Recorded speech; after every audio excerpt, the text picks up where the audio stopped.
Good afternoon guys. आज कक्षा 12 की केमिस्ट्री में हम तीसरे यूनिट जिसका नाम है रासायनिक बलगतिकी, उसमें अभिक्रिया की आणविकता यह टॉपिक पढ़ने जा रहे हैं। इस चैप्टर के 4 लेक्चर हो चुके हैं और वह चारों लेक्चर हमारे प्लेलिस्ट में मौजूद हैं। और जो पिछला चैप्टर है हमारा विलयन और वैद्युत रसायन, उसके भी सारे वीडियो प्लेलिस्ट में मौजूद हैं। यदि आप चैनल पे नए हैं तो जाके प्लेलिस्ट चेक कर सकते हैं। तो चलिए स्टार्ट करते हैं आज का टॉपिक, जो है अभिक्रिया की आणविकता। हेडिंग है हमारी अभिक्रिया की आणविकता, जिसे कहते हैं हम मॉलिक्यूलरिटी ऑफ एक रिएक्शन। तो अभिक्रिया की आणविकता क्या होती है? किसी संतुलित सरल रासायनिक अभिक्रिया में भाग लेने वाले जो अणुओं की संख्या होती है उसे हम अभिक्रिया की आणविकता कहते हैं। ठीक, तो संतुलित सरल या जिसे हम प्रारंभिक रासायनिक समीकरण भी कहते हैं, तो अभिक्रिया में भाग लेने वाले अणुओं की जो संख्या होती है उसे ही हम अभिक्रिया की आणविकता कहते हैं। जैसे ये है हमारा पहला एग्जाम्पल NH4NO2। NH4NO2 को हम अमोनियम नाइट्रेट कहते हैं। जब यह NH4NO2 टूटता है तो ये किस में टूटता है? तो ये यहाँ से 2 नाइट्रोजन, एक और एक 2 नाइट्रोजन, ये तो अलग हो जाते हैं। बचता है हमारा 4 हाइड्रोजन और 2 ऑक्सीजन। 4 हाइड्रोजन को हम 2H2O लिख सकते हैं। तो हमारे ये समीकरण क्या हो गए? बैलेंस हो गए।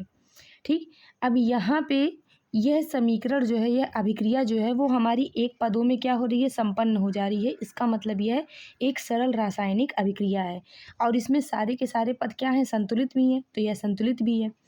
अब यहाँ पे अमोनियम नाइट्रेट के कितने अणु हिस्सा ले रहे हैं पार्टिसिपेट करने में? तो यहाँ पे जो अमोनियम नाइट्रेट है उसकी केवल एक अणु ही अभिक्रिया में पार्टिसिपेट कर रहे हैं, हिस्सा ले रहे हैं, भागीदारी कर रहे हैं, इसलिए इसकी आणविकता कितनी हो गई? 1। दूसरा एग्जाम्पल है हमारा हाइड्रोजन आयोडाइड। ठीक है, 2HI, यह टूटता है तो किसमें? हाइड्रोजन और आयोडीन में टूट रहा है। अब हाइड्रोजन आयोडाइड के कितने अणु रासायनिक अभिक्रिया में भाग ले रहे हैं? तो हम कहेंगे 2 अणु भाग ले रहे हैं। तो जब 2 अणु भाग ले रहे हैं तो इस रासायनिक अभिक्रिया की आणविकता भी कितनी हो गई? 2। ठीक है, तो इस प्रकार रासायनिक अभिक्रिया में जितने अणुओं की जितनी संख्या भाग लेती है, हिस्सा लेती है, पार्टिसिपेट करती है, उसे हम कहते हैं अभिक्रिया की आणविकता। अब आणविकता के आधार पर अभिक्रिया के प्रकार क्या होते हैं? Types of reaction on the basis of molecularity. तो आणविकता के आधार पर जो आपकी रासायनिक अभिक्रिया होती है, पहला होता है एकाणुक अभिक्रिया। ठीक है, पहली होती है एकाणुक अभिक्रिया, जिसे हम कहते हैं यूनिमॉलिक्यूलर रिएक्शन। तो एकाणुक अभिक्रिया, जैसे कि इसका नाम ही है एकाणुक, इसका मतलब एक अणुक अभिक्रिया। ठीक है, मतलब ऐसी अभिक्रिया जिसकी आणविकता 1 हो, ऐसी अभिक्रिया जिसकी आणविकता 1 हो, उसे हम कहते हैं एकाणुक अभिक्रिया, यूनिमॉलिक्यूलर रिएक्शन। अब जैसे अमोनियम नाइट्रेट N2+2H2O में डिवाइड हो रहा है, बट अमोनियम नाइट्रेट की यहाँ पे कितने अणु हैं? 1। तो अमोनियम नाइट्रेट का केवल एक अणु रासायनिक अभिक्रिया में भाग ले रहा है, इसलिए इसकी आणविकता क्या है? 1 है। और आणविकता 1 होने के कारण यह एकाणुक अभिक्रिया है।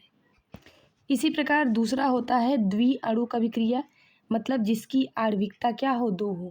रासायनिक अभिक्रिया में ऐसे भाग लेने वाले अणुओं की संख्या जब 2 हो तो उसकी आणविकता भी क्या होती है? 2 होती है। तो उसे हम कहते हैं द्विअणुक अभिक्रिया।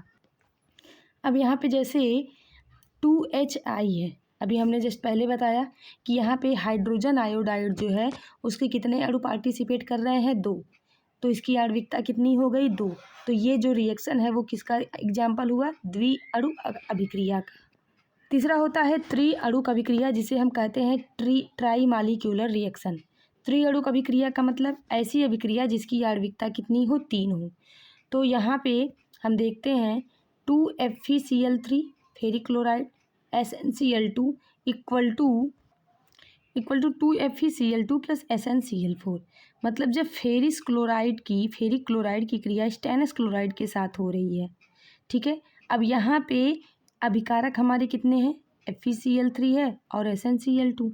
मतलब कि FeCl3 के 2 अणु और SnCl2 के 1 अणु, ये दोनों मिला के कितने हो गए? 2 + 1 = 3। 3 अणु जो है हमारे अभिक्रिया में पार्टिसिपेट कर रहे हैं, इसलिए इसकी आणविकता कितनी हो गई? 3। तो यह रिएक्शन जिसकी आणविकता 3 है, यह त्रिअणुक अभिक्रिया हुई। तो इस प्रकार जो हमारे अभिक्रिया की आणविकता होती है तो वह होती है रासायनिक अभिक्रिया में भाग लेने वाले अणुओं की संख्या, और आणविकता के आधार पर अभिक्रिया आपकी 3 प्रकार की होती है। अगर रासायनिक अभिक्रिया की आणविकता 1 है तो उसे हम कहते हैं एक आणुक अभिक्रिया। अगर रासायनिक अभिक्रिया की आणविकता 2 है तो द्विअणुक अभिक्रिया। अगर रासायनिक अभिक्रिया की आणविकता 3 है तो त्रिअणुक अभिक्रिया होती है। अब अभी जस्ट हमने पढ़ा है कि जो अभिक्रिया की आणविकता होती है उसके लिए अभिक्रिया आपकी सरल होनी चाहिए और संतुलित होनी चाहिए। ठीक है, मतलब जो रिएक्शन आपका होना चाहिए उसमें सारे पद आपके बैलेंस होने चाहिए। अब दूसरा होता है जटिल अभिक्रिया की आणविकता। तो अभी जस्ट हमने पढ़ा है कि जो आणविकता के लिए अभिक्रिया आपकी सरल होनी चाहिए और संतुलित होनी चाहिए। अब जटिल अभिक्रिया की आणविकता हम कैसे निकालते हैं? तो मान लीजिए हमने यहाँ पे एक एग्जाम्पल लिया 4HBr + O2 = 2Br2 + 2H2O। ये हमने मान लिया एक जटिल अभिक्रिया है। ठीक है, अब जटिल अभिक्रिया के लिए सबसे पहले जो है हम इसकी क्रियाविधि देखते हैं कि ये कैसे निर्माण इसका होता है। तो जो हमारी जटिल अभिक्रिया होती है वो 3 पदों में संपन्न होती है। पहले पद में यहाँ पे देखिए 4HBr है, हमने 1 HBr लिया। 1 HBr जो है वो O2 के साथ रिएक्शन करता है और बनाता है HOOBr। ठीक है, HOOBr बनाता है, और जब 2 O एक साथ आ जाते हैं तो इसे हम कहते हैं पेरोक्साइड।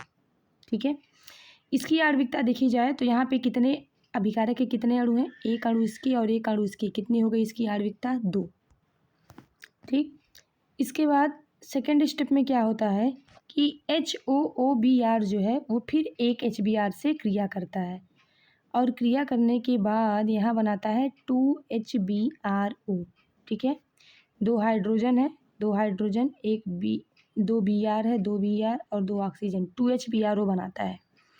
फिर यहाँ पे ये HBrO क्या करता है? ये फिर एक HBr से रिएक्शन करता है और बनाता है Br2 + H2O।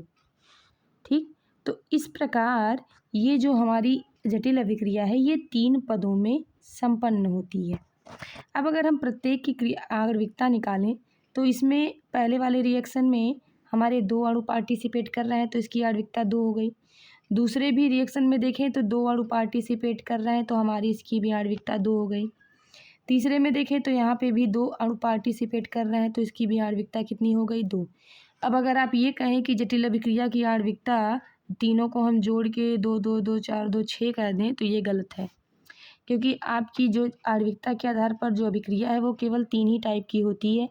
प्रथम आपकी एकाणुक अभिक्रिया, द्विअणुक और त्रिअणुक। ठीक है, त्रिअणुक की अभिक्रिया की आणविकता 3 होती है, तो ऐसी कोई भी अभिक्रिया नहीं है जिसकी आणविकता 3 से ज़्यादा हो।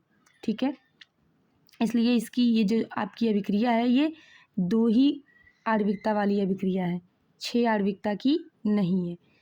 तो जटिल अभिक्रिया की आणविकता के लिए सबसे पहले हम क्या करते हैं? जटिल अभिक्रिया की क्रियाविधि लिखते हैं, जिससे प्रत्येक सरल या प्रारंभिक रासायनिक अभिकरण हमें क्या हो जाता है? अभिक्रिया ज्ञात हो जाती है, और प्रत्येक पद की हम आणविकता अलग अलग निकालते हैं। ठीक, तो जटिल अभिक्रिया की आणविकता हम क्या करते हैं? उसको हम क्रियाविधि के तौर पे लिख लेते हैं और प्रत्येक पद की आणविकता को हम अलग अलग फाइंड करते हैं। अब आगे आता है कुछ नोटेड पॉइंट हैं, जैसे कि जटिल अभिक्रिया की कुल आणविकता, जैसे हमने कहा ना, या कुल कि हमने 2 2 4 2 6 तीनों को अगर जोड़ के हम 6 कह दें तो ये हमारा क्या है? गलत है। तो इसीलिए कि जटिल अभिक्रिया की कुल आणविकता कभी ज्ञात नहीं की जा सकती है। जटिल अभिक्रिया की जो कोटि है वो तो हम ज्ञात कर सकते हैं, लेकिन ज्ञात करने के लिए हम ऐसे स्टेप का प्रयोग करते हैं जो मंदतम पद वाला होता है। ठीक है, जैसे आपकी क्रियाविधि 3 स्टेप में पूरी हो रही है तो उन तीनों स्टेप में जो सबसे धीमी अभिक्रिया वाला स्टेप होगा उसी स्टेप से का प्रयोग करके हम अभिक्रिया की कोटि ज्ञात करते हैं। ठीक, तीसरा है कि किसी अभिक्रिया की जो आणविकता होती है वो 3 से अधिक नहीं होती। बहुत रेयर ऐसे केस होते हैं जिसमें आणविकता 3 से अधिक हो सकती है, अन्यथा किसी भी अभिक्रिया की आणविकता 3 ही होती है। अब अगला हेडिंग आता है छद्म एकाणुक अभिक्रिया। ठीक है, जिसे हम कहते हैं छद्म प्रथम कोटि की अभिक्रिया।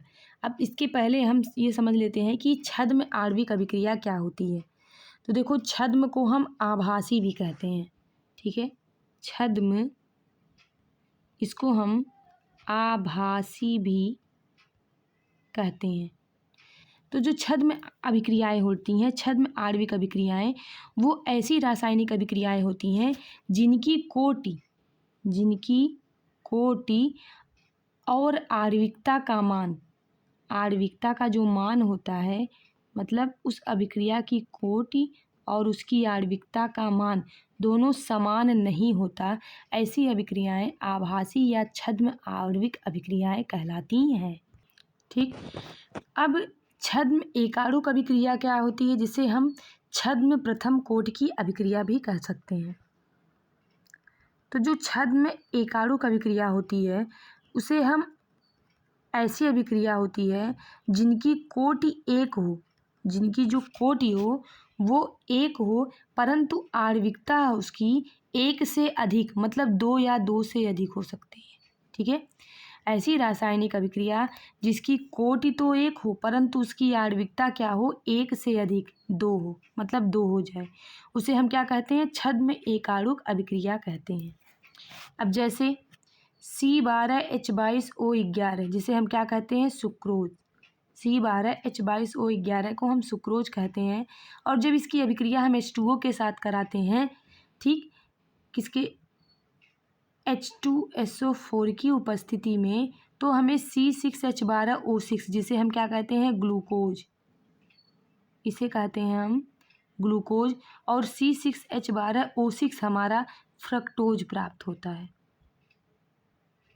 अब अगर यहाँ पे हम चेक करें कि इस अभिक्रिया की आणविकता कितनी है, तो हम देख रहे हैं कि अभिक्रिया में हमारे 2 अणु पार्टिसिपेट कर रहे हैं। कितने अणु पार्टिसिपेट कर रहे हैं, 2 अणु। तो इसलिए इस अभिक्रिया की आणविकता कितनी हो गई, 2। इस अभिक्रिया की आणविकता हो गई 2। ठीक, अब अगर कोट की हम बात करें तो जब हम शर्करा को जल में घोलते हैं तो हमारे जल की तो सांद्रता हमारी स्थिर होती है, जल की सांद्रता हमारी बदलती नहीं। सांद्रता किसकी बदलती है, शक्कर की। इसलिए इसकी अभिक्रिया की जो कोटि होगी वो कितनी होगी, 1। मतलब कि अभिक्रिया का जो वेग होगा वह केवल शर्करा के सांद्रण पर निर्भर करेगा, जल के सांद्रण पर निर्भर नहीं करेगा। इसलिए इसकी कोटि कितनी हो गई, 1। तो इसकी कोटि 1 है और आणविकता 1 से अधिक कितनी है, 2। इसलिए ये क्या हो गई, छद्म एकाणुक अभिक्रिया या छद्म प्रथम कोटि की अभिक्रिया।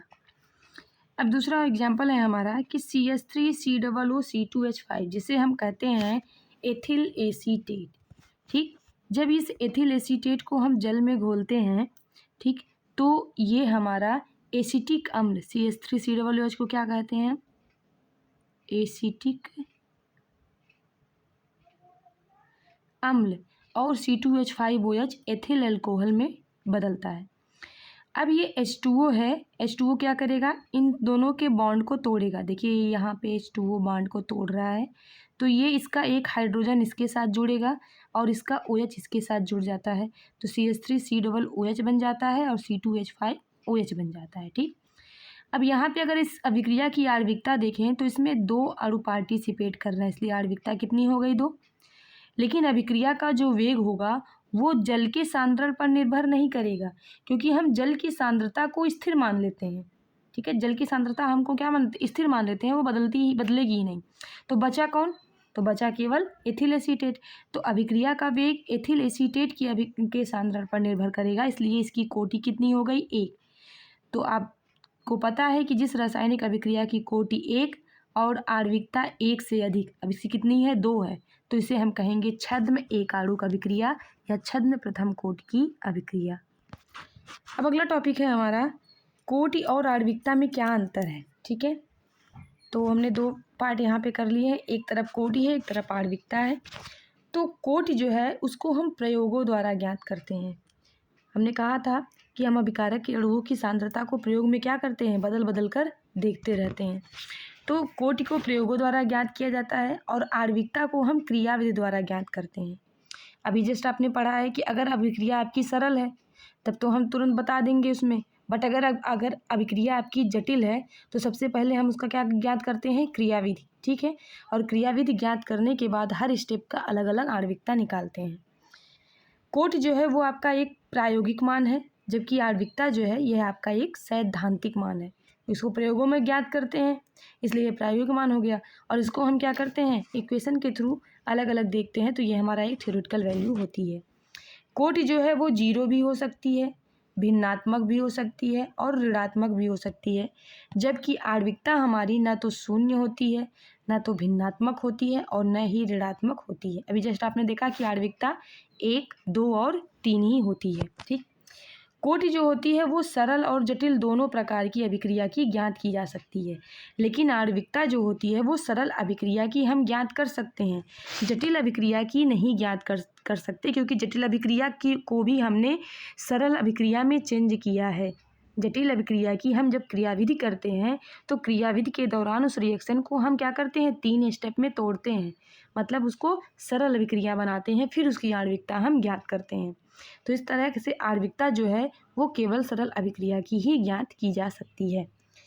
कोटि जो होती है वो अभिक्रिया के वेग और अभिकारकों की सांद्रता में संबंध को बताती है, जबकि जो आणविकता होती है वो किसी विशेष पद में भाग लेने वाले अणुओं की संख्या को बताती है। तो ये था कोटि और आणविकता में डिफरेंस। तो आज हमने अभिक्रिया की आणविकता के बारे में पढ़ा। आज के लेक्चर में बस इतना ही। अगर आपको ये लेक्चर अच्छा लगा हो तो वीडियो को लाइक शेयर कर दीजिए और चैनल को सब्सक्राइब कर दीजिएगा। और क्लास 12th की जितनी भी आपकी केमिस्ट्री से रिलेटेड जितनी भी चैप्टर के वीडियो हैं वो सब आपकी प्लेलिस्ट में पड़ी हुई हैं, एक बार उसको चेक कर लीजिए अगर आपने क्लास अटेंड नहीं की है तो।